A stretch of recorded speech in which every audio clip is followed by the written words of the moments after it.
자, 그러면 아까 이제 미리 안내 드린 대로 투두리스트 작업을 한번 해보도록 하겠습니다. 자, 투두리스트 작업을 하는데 저희가 옆에 이렇게 에뮬레이터를 띄워 놓고요. 그런 다음에 실제 코드 변경을 하면서 코드 변경을 통해서 만들어진 화면들을 즉시 확인할 수 있도록 해놓고서 진행을 한번 해보도록 할게요. 자, 그런데 오늘은 이제 요 안드로이드 에뮬레이터 말고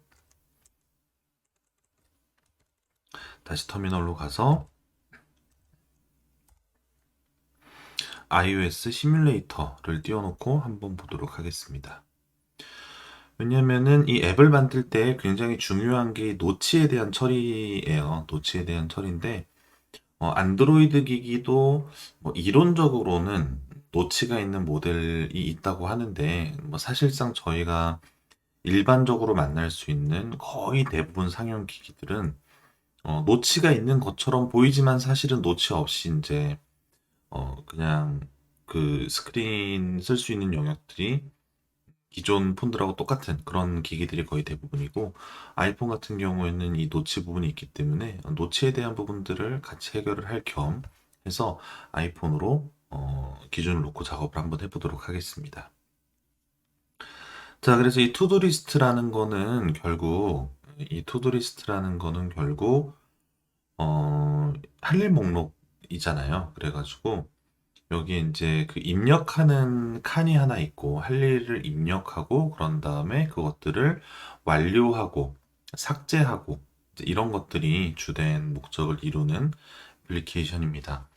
근데 이 그 할 일 목록을 왜 굳이 이제 그렇게들 만드는가에 대해서 뭐 이미 알고 계신 분들도 있기는 하겠지만, 결국은 이 애플리케이션이 대부분 즉시적인 효과 같은 것들, 그러니까 일회성으로 쓰고 날아가 버리는 그런 목적으로 쓰는 것보다는 대부분의 애플리케이션은 뭔가 데이터를 다루고 데이터를 저장하는 과정들이 항상 포함이 되어 있어요. 그래서 이제 이 애플리케이션을 개발을 하게 되면은 데이터를 다루게 되는데, 데이터를 저희가 보통 CRUD라는 네 개의 과정으로 묶어서 이제 표현을 합니다. 그래서 크리트, 리드, 업데이트, 딜리트라고 해서 데이터를 쓰고 읽고 수정하고 삭제하는 이런 과정들인데, 이거를 이용해 가지고 너무 큰 애플리케이션을 만드는 거는 처음 개발을 하는 단계에선 너무 힘든 일이고요. 그래가지고 그런 것들을 최대한 간소하게 할 수 있는 여러 가지 이제 아이디어들이 있는데, 그 중에서 이 투두리스트라는 것이 가장 간단하게 데이터를 입력하고 출력하고 수정하고 삭제하는 그런 이제 샘플로서 활용을 할 수 있는 것들이어서 이렇게 이용을 하게 됐습니다. 오늘도 그래서 그런 내용들을 한번 만들어 볼 겁니다. 자, 그래서 저희 이제 여기 앱.js를 놓고서 시작을 하게 되는데요. 이제 자, 여기 그 제일 먼저 저번에도 말씀을 좀 드렸었던 건데, 이 앱.js 같은 경우에는 이 애플리케이션에 전체적으로 적용되는 공통사항들을 관리하는 그런 목적으로 사용을 보통 합니다. 그래가지고 저희가 투두리스트에 대한 것들을 만들 때에도 여기에 새로 디렉토리를 좀 만들어 가지고요. 디렉토리를 만들어서 정리를 해 가면서 진행을 좀 해보도록 하겠습니다.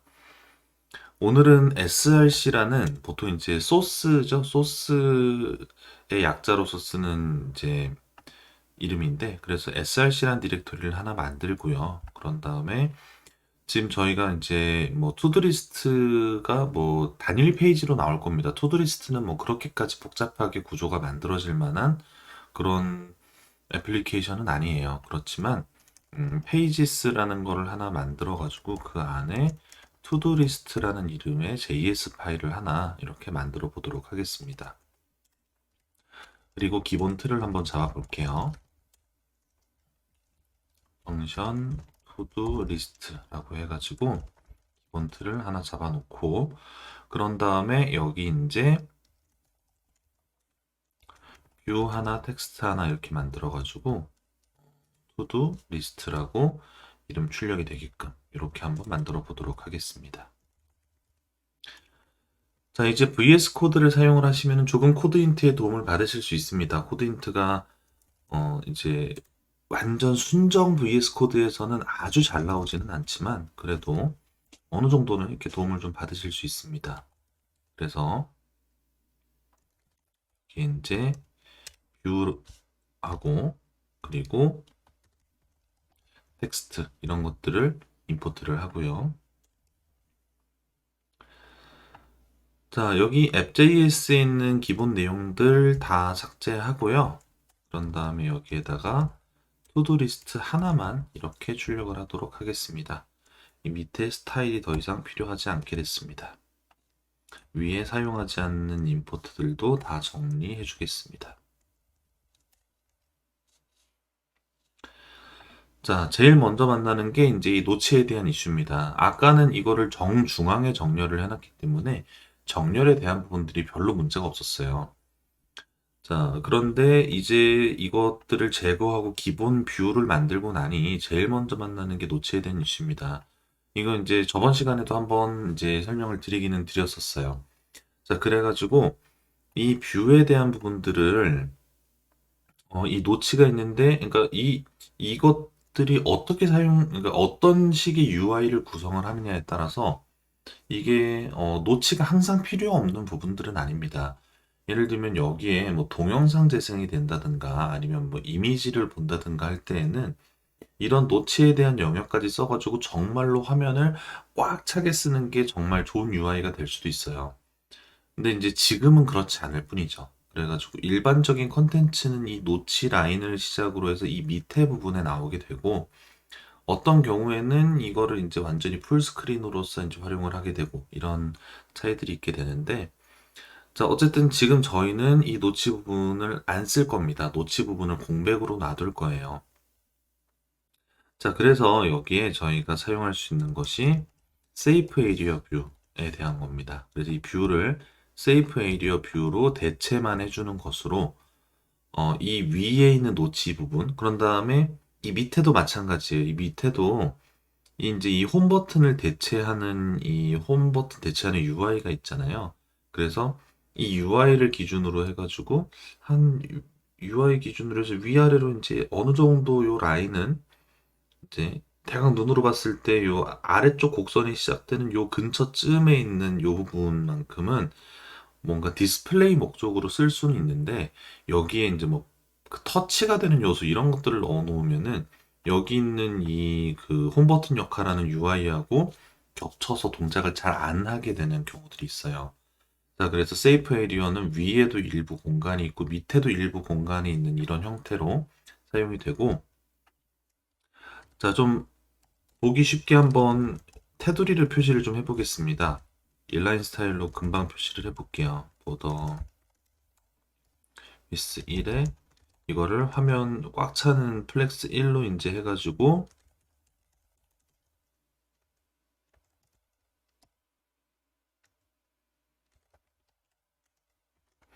보더 스타일은 솔리드.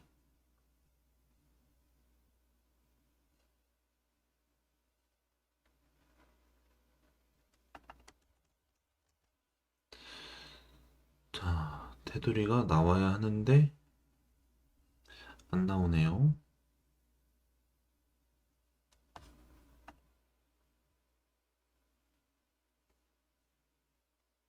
음,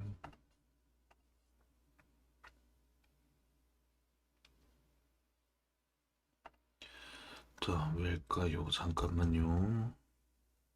아, 테두리가 나오긴 나는데 이게 그 완전 테두리가 아무튼 잘 안 보이게 지금 이게 나왔군요.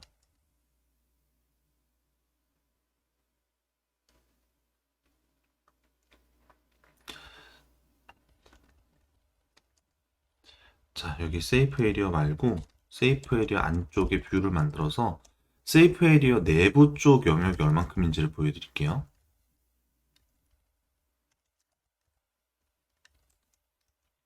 자, 이렇게 만들면은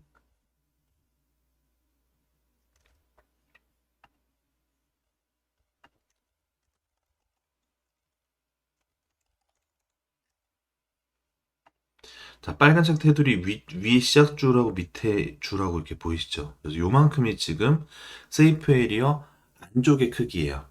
세이프 에리어 안쪽은 딱 요만큼의 크기를 가지고 있습니다. 자, 그래서 이제 세이프 에리어를 이렇게 쓰고 이렇게 된 상태에서 지금 안드로이드 한 번만 실행해서 이게 이제 동시에 실행하면 좀 많이 느릴 테니 정말 잠깐만 켰다가 끄겠습니다.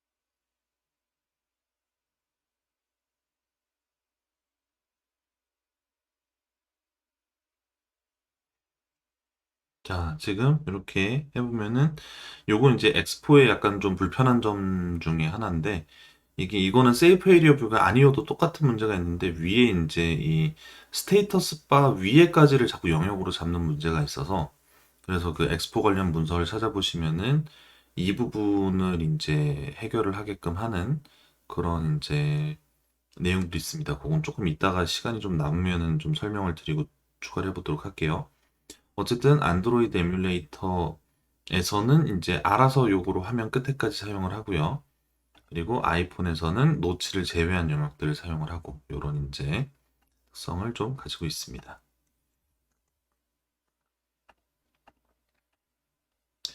자, 아이폰에서 계속 이어서 진행해 보도록 하겠습니다.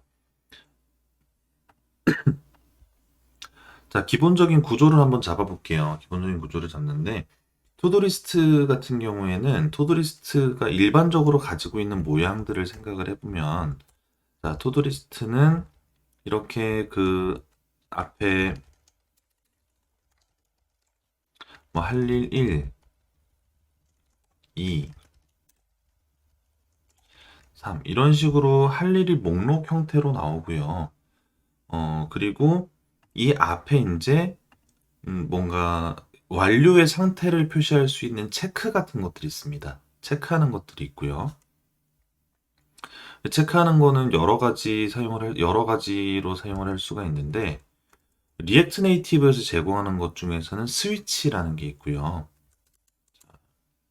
여기 문서에서 보시면은 리액트 네이티브가 제공하는 것 중에서는 스위치라는 컴포넌트가 있고요. 그래서 이거는 많이 보신 걸 텐데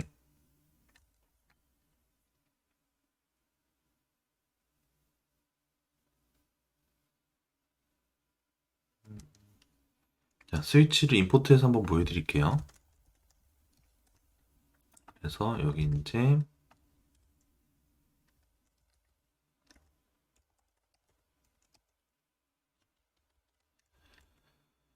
화면에 스위치를 넣으면 스위치는 이런 식으로 이제 켜졌다 꺼졌다 이제 하는 요거 있죠. 요런 거를 이제 스위치라고 하고 그리고 이게 엑스포에서 제공하는 것 중에서 엑스포 쓰면은 이런 것들이 좋은데 엑스포에는 체크박스가 있어요.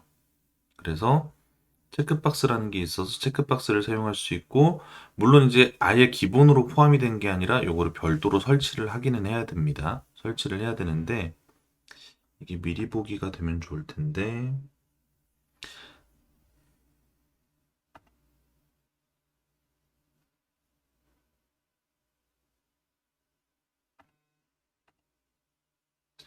자, 정말로 이런 식으로 이제 체크박스 모양이 이렇게 나옵니다. 자, 그래서 우선은 스위치로 먼저 진행을 하고요. 스위치로 진행을 하고 그런 다음에 나중에 스위치로 먼저 진행한 다음에 체크박스는 나중에 보여드릴게요. 왜냐면 체크박스는 안드로이드밖에 안 되거든요. iOS도 되긴 되는데 저기 미리 보기 안 나와서 어쨌든 우선은 이제 스위치를 가지고서 해보도록 하겠습니다.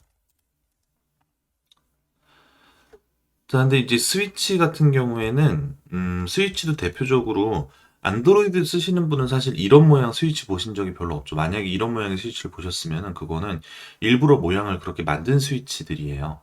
그래가지고 이렇게 생긴 스위치들을 아마 못 보셨을 텐데, 그 안드로이드는 기본 스위치 모양이 다른 모양이어가지고, 그래서 안드로이드에서는 다른 모양이 나옵니다. 그래서 이거를, 각각 다른, 그러니까 운영체제에 최적화된 모양으로 만든다라는 관점에서는 그렇게 나쁜 것은 아닌데요. 근데 이제 이게 이제 또 그 운영체제 기본 스타일을 싫어하시거나 아니면은 그런 스타일로 이제 작업을 하는 것들, 그러니까 그 모양이 너무 이제 좀 별로다라고 생각을 하시는 분들은 이제 커스텀을 해가지고 사용을 하시거나 하겠죠? 오늘은 기본 형태 그대로 하겠습니다. 자, 모양을 만든다 그랬는데 모양 만든다 그래놓고 제가 너무 막 설명을 하느라 많은 시간을 쓰고 있어서 얼른 진행을 해보도록 하겠습니다. 그리고 음, 여기 이제 그 삭제 버튼을 만들 건데 삭제 버튼은 특수문자 이용해가지고 좀 해볼게요. 자, 그래가지고 이런 식으로 앞에 스위치가 있고 그 다음에 텍스트가 있고 그 뒤에 이제 이 삭제 버튼이 있는 이런 형태로 해가지고 자, 이런 형태로 해가지고 내용들을 구성을 이제 하고요. 근데 물론 이거에 대한 지금 정렬이 좀 필요합니다. 이게 이제 가로로 정렬하는 것들이 좀 필요해요. 그래서 가로 정렬이 좀 필요하고 그런 내용들 하고 그런 다음에 밑에 이 밑에 이제 그 텍스트 인풋을 하나 넣고요. 그리고 여기 이제 버튼을 하나 넣어서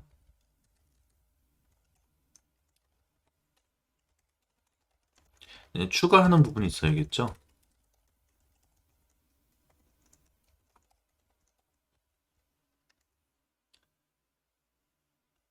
자, 버튼이 임포트가 안 됐습니다. 버튼 임포트까지 하고 자, 그래서 지금 여기 이제 입력하는 부분들이 인풋이 여기 있고요. iOS는 인풋이 기본적으로 테두리가 없어가지고 알아보기가 굉장히 힘든데 이건 이따 스타일링으로 좀 추가를 해주고 자, 이런 식으로 화면들에 표시를 해주도록 하겠습니다. 자, 기본적인 구성은 다 됐습니다. 기본적인 구성은 다 됐고 필요한 것들은 다 나열을 했는데 이것들을 저희가 조금 레이아웃을 좀 잡아야 되겠죠. 레이아웃을 잡는 부분을 먼저 하고 그런 다음에 그 뒤에 기능적인 부분들을 차차 좀 메꿔 나가 보도록 하겠습니다. 자, 이 레이아웃을 구성을 할 때 저희가 이제 생각하는 거는 이 추가하는 버튼, 그러니까 전반적으로 지금 우리한테 필요한 거는 가로 배치가 필요해요. 가로 배치를 할 수 있는 것들이 필요하고 그리고 이 추가 버튼하고 이 인풋도 이제 가로로 왼쪽에 인풋, 오른쪽에 추가 버튼 이런 형태가 되어야 되겠죠. 그래서 그런 식으로 배치를 하고 그런 다음에 제일 중요한 거는 이제 이 추가하는 것들이 뭐 고정된 위치에 있는 게 중요합니다. 위에 고정이 돼 있거나 아니면은 이 아래쪽에 고정이 돼 있거나 뭐 둘 중에 하나는 돼야 될 것 같아요. 그래서 그런 형태들을 좀 갖춰 나가 보도록 하겠습니다. 자, 그러면 지금 보면은 여기에도 가로로 배치하는 것들이 이 할 일 목록 하나에도 좀 필요하고요. 그리고 이 아래 보시면은 이 이제 텍스트 인풋이랑 있는 여기에도 필요해요. 근데 이런 가로 형태로 되어 있는 것들은 굉장히 많이 사용이 되는 그런 그러니까 뭐 표시 요소들입니다. 그래가지고 이것들을 이제 굳이 얘기하자면 이런 형태가 되겠죠. 뷰를 만들어 가지고 이것들을 감싸는데 여기에 스타일을 지정을 해가지고 자, 여기 스타일을 지정을 해가지고 자, 플렉스 디렉션이 로우다. 이런 식으로 지정을 해놓으면은 얘가 가로 배치에 오른쪽에 음, 쓰레기통 버튼 뭐 이런 식으로 해서 만들어질 거잖아요. 그죠? 그런 다음에 여기 이제 얘가 가로 크기는 100%이고 여기 이제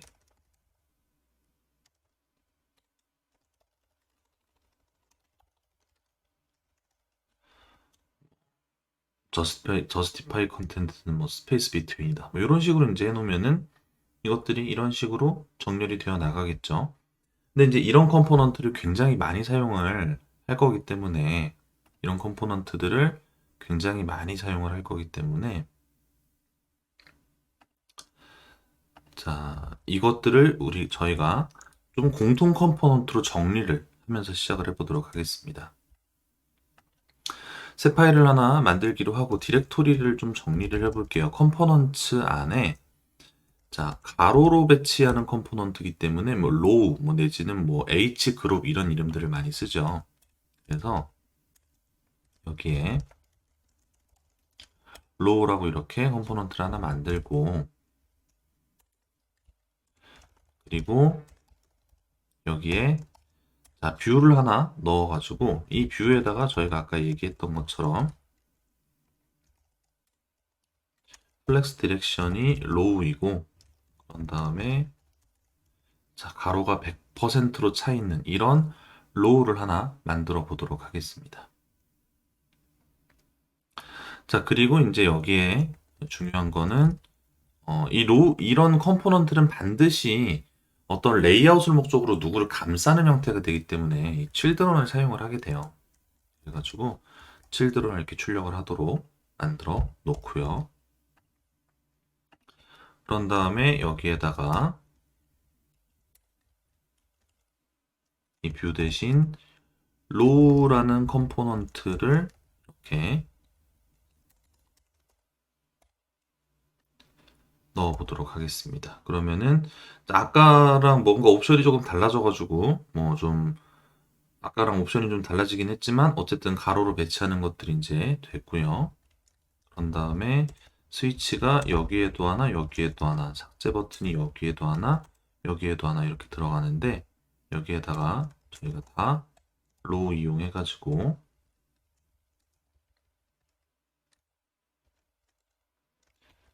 감싸주고 그리고 맨 밑에 할 일 3번도 감싸주고 그리고 맨 밑에 텍스트 인풋과 버튼도 감싸주고 이렇게 처리를 하도록 하겠습니다. 그러면은 가로로 가로로 가로로 정렬 됐습니다. 자, 공통 요소인 건 가능하면 로우에 두고 그런 다음에 각각 개별 설정인 거는 투두리스트 쪽에 두고 이런 형태로 작성을 좀 해보려고 합니다. 자, 그래서 이 로우 같은 경우에 보면은 지금 얘들을 가로로 배치를 할 때는 사실 이 왼쪽에 있는 스위치하고 오른쪽에 있는 이 이제 지금은 버튼이지만 나중에 클릭할 수 있게 프레서블 같은 걸로 변경을 할 이런 요소들은 지금 얘네들은 가운데 있는 이 할 일 부분만 크기가 조금 크게 설정이 되면 될 것 같아요. 그래서 여기 가운데 있는 이 할 일 부분에다가 가운데 있는 텍스트에다가 사용할 수 있는 최대 크기를 사용하게끔 하고 그런 다음에 여기 패딩 레프트하고 패딩 라이트를 이렇게 조금 12 정도 주는 정도로 이렇게 정리를 하면은 별 문제가 없을 것 같습니다. 자, 텍스트 인풋이 중요한데요. 텍스트 인풋 같은 경우에 자, 스타일 지정을 해가지고요. 마찬가지로 크기를 이렇게 1로 지정을 하는데 근데 이 어느 부분이 입력하는 부분인지 잘 안 보이는 거가 굉장히 좀 치명적이에요. 그래가지고 여기다가 자, 이 전체적으로 테두리 만드는 거 말고 입력창은 아래 밑줄만 긋는 걸로 해서 자, 이렇게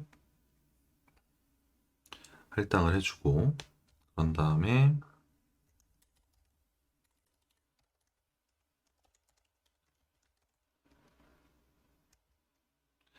왼쪽으로 마진 조금만 주고요.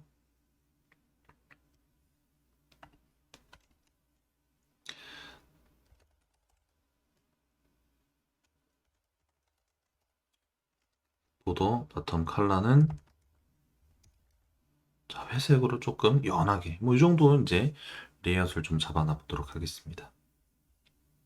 그래서 그 개별로 설정하는 건 이렇게 따로따로 두고 근데 이제 보면은 여기에 지금 정렬을 할 때 전반적으로 얼라인 아이템즈는 센터로 맞추는 게 좀 필요하겠죠. 그래서 얼라인 아이템즈를 센터로 맞추는 정도로 해서 이것들은 마무리를 좀 해보도록 하겠습니다. 이게 이제 꾸미는 거는 하다 보면은 끝도 없이 꾸미고 싶어집니다. 그래가지고 더 이상 욕심내지 않고 이 정도로 처리를 좀 해보도록 하고요. 자, 그런데 이제 중요한 거는 이제 저희가 아까 계획했던 것 중에 마지막으로 이 인풋의 영역이 지금 여기 이렇게 있게 되는데 할 일이라는 건 계속 추가가 되는 거잖아요. 할 일이라는 건 계속해서 추가가 되기 때문에 할 일이 3개에서 4개가 되면 추가하는 영역이 밑으로 더 내려올 거예요. 점점 밑으로 이제 내려오게 되는데 이러면은 좀 불편할 겁니다. 그래서 그러면은 추가 버튼을 이렇게 위쪽으로 옮길 거냐, 그래서 위에서 추가한 다음에 밑으로 이제 내용들이 나오게 될 거냐, 뭐 이런 것도 뭐 나쁜 방법은 아닙니다. 그런데 이제 그 인풋을 아래쪽에 두기는 두는데 이 화면 끝에 화면 제일 아래쪽에 고정으로 두고 나머지 위에 부분을 할 일의 목록 부분으로 이제 사용을 할까 해요. 자, 그래서 이 부분도 마찬가지로 이런 부분을 처리할 때도 마찬가지로 지금 이 세이프 에리어 자체는 플렉스 1을 해놨기 때문에 사용할 수 있는 최대 크기, 그러니까 화면의 전체를 사용을 하고 있을 겁니다. 그런데 여기 이제 이 위에 감싸는 이 부분에 뷰를 하나를 더 두고요. 그런 다음에 이 뷰에도 스타일을 자기가 사용할 수 있는 전체라고 이렇게 할당을 해 놓으면은, 자, 사용할 수 있는 전체를 다 사용하고, 그러니까 뭐 지금 정확히는 그 플렉스 1이 동작을 한 게 아니고 이 밑에 있는 인풋 요소가 아래쪽으로 정렬이 되고, 그런 다음에 자기가 사용할 수 있는 크기만큼을 차지하고 나머지의 크기만큼을 이렇게 뷰가 할당을 해서 가지고 있는 이런 형태로 이것들을 구조를 만들어 줄 수가 있겠습니다. 뭐 여기에 이제 그 굳이 조금씩 더 넣자면은 여기 이제 그 이 스위치 같은 경우에도 왼쪽으로 12픽셀에 공간을 주고 싶고요. 그런 다음에 여기에 이 삭제 버튼도 12픽셀의 여백을 주고 뭐 이렇게 정리를 하고 싶습니다. 밑에 있는 것들도 동일하게 그렇게 하고 싶은데 어쨌든 요거는 나중에 한번 해줄게요. 자, 이 정도 뭐 구조를 잡아놓고 이 이후에 이제 나머지들은 실제 기능들을 좀 붙여가면서 한번 작업을 해 보도록 하겠습니다. 자, 근데 지금 이제 요 레이아웃을, 아니, 이 레이아웃을 잡는데, 인라인 스타일을 너무 많이 쓰는 것이 아닌가. 인라인 스타일은 가급적이면 지향하라고 하죠. 그 리액트 네이티브에서도 마찬가지입니다. 리액트 네이티브에서도 인라인 스타일은 가능하면은 지향하라고 얘기를 하기는 하는데, 저희가 이제 간단하게 이것들에 대해서 뭐 좀 그러니까 뭐 이런 것들을 시범적으로 짜보기 위해서 현재 작성을 한 거고, 저희가 이제 정규로 스타일링을 하는 거는 요거 작업을 하면서 차차 조금 계속 넣어 가보도록 하겠습니다.